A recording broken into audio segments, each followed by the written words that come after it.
இப்பொழுது குருவினுடைய பார்வை அது என்ன சொல்லுகிறது, எதை செய்கிறது, அந்த பார்வைக்கு என்ன வலிமை இருக்கிறது என்பதை பற்றிய இந்த வகுப்பில் நாம் பார்க்கலாம். ஸ்ரீ குருப்யோ நமகா. ஸ்ரீ விநாயகர் சகாயம். இப்போ குருவோட பார்வை என்பது முதலில் 5ன்னு போட்டுக்கோங்க, அம்புக்குறி போட்டுக்கோங்க. குருவோட பார்வைக்கு 5 என்பது ஒரு சம்பவம் தேடி வருவது. குருவோட பார்வைக்கு 5ஆம் பார்வைக்கு என்னன்னா ஒரு சம்பவம் தேடி வருவது. 9 என்பது தக்க வைத்தல் அப்படின்னு அர்த்தம். தக்க வைத்தல் அப்படின்னு அர்த்தம். இப்போ 9ஆம் இடம் சிறப்பாக இருந்து 5ஆம் இடம் கெட்டு போய் இருந்தால், 9ஆம் இடம் சிறப்பாக இருந்து 5ஆம் இடம் கெட்டு போய் இருந்தால் தக்க வைத்து கொள்ள முடியும். ஆனால் சம்பவம் தேடி வருவதற்குள்ள போதும் போதும் என்று ஆகிவிடும். புரியுதா மஞ்சுளாமா? எப்படி இருக்கு?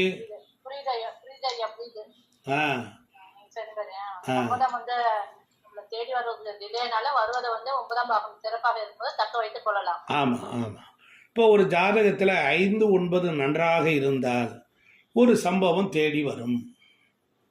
ஒரு ஜாதகத்தில் 5, 9 பாவங்கள் நன்றாக இருந்தால் ஒரு சம்பவம் தேடி வரும்.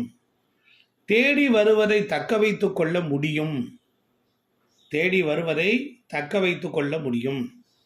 தன்னிறைவான வாழ்க்கையை வாழ முடியும்.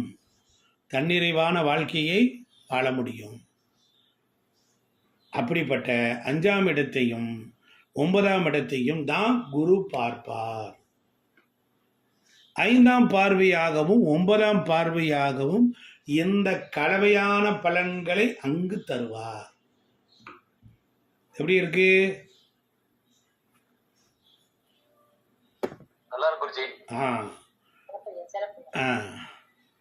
அப்ப குரு எங்கே நிற்கிறாரோ அந்த இடம் சிறப்பிக்காது.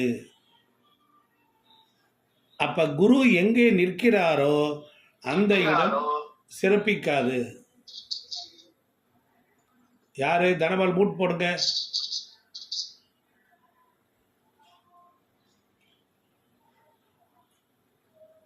ஆனால் ஸ்தானபலம் என்ற ஒன்று உண்டு.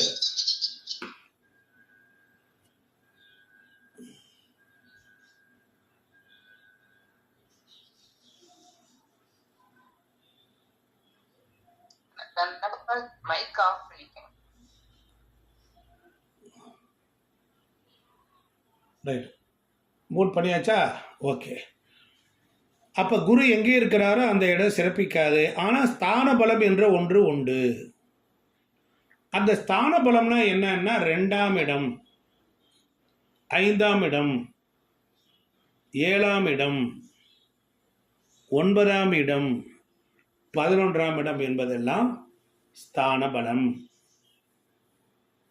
அப்போ குரு 4, 7, 10 நிற்கும்போது, குரு 4, 7, 10 நிற்கும்போது கேந்திர ஆதிபத்திய தோஷம் வாங்குவார். கேந்திர ஆதிபத்திய தோஷம் வாங்குவார். சரி, எழுதியாச்சா? எழுதிட்டீங்களா? அடுத்து போலாமா?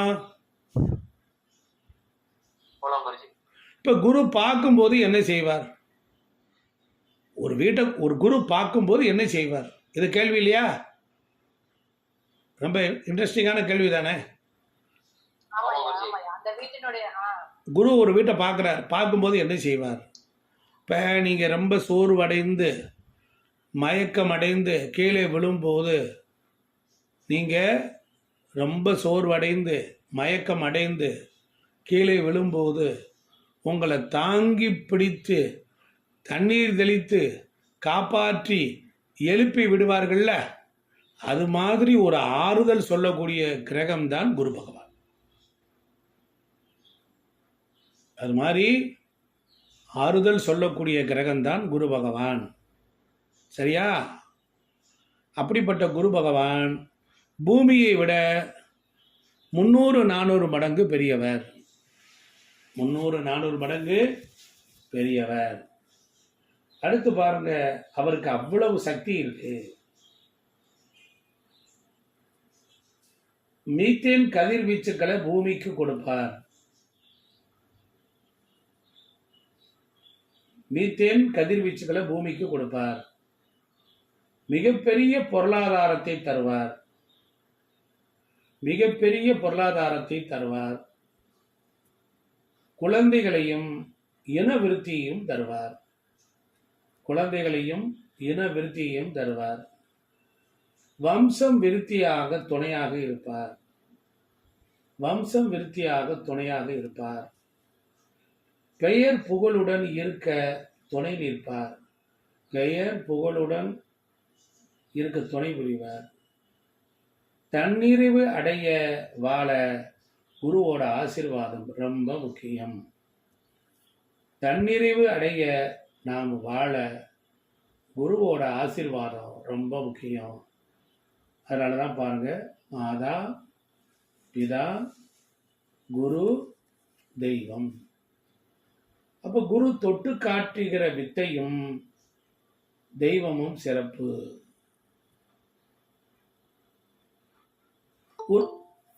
இதெல்லாம் தெரிஞ்சிட்டிங்களா? அப்போ குருவை பற்றி இவ்வளோ விஷயங்கள் தெரிஞ்சிட்டோம்.